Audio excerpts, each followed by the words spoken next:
original idea, it's much easier for the co-founders to pivot and co-create the next idea together when they've kind of come into it with this level of openness about what it is that we should be, what it is that we're working on. We don't really know. We're going to kind of figure it out together, and we're going to kind of see where whatever we end up pursuing is kind of a thing that we do together, right? Versus something where you're kind of getting into it from this perspective of one person being sort of the owner of the idea or the originator of the idea.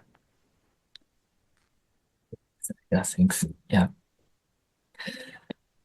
And yeah, I think you already shared many things, lessons about ODF, but so where do you see ODF in like 5 years, 10 years, or 20 years? So in the future?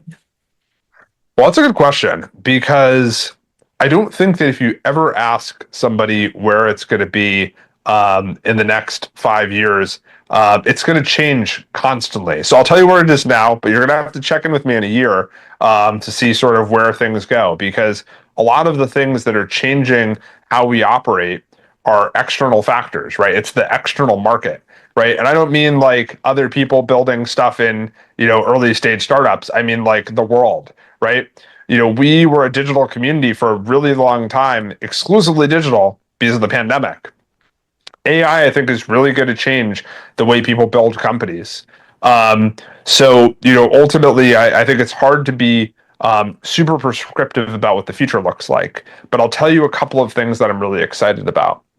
The first one is that I think that now more than ever in the next couple of years, you're going to be able to do far more with less. And I think that really is going to change the dynamics of how people think about who they're going to start their company with, whether or not they need to start a company with another person, or whether or not they can be solo.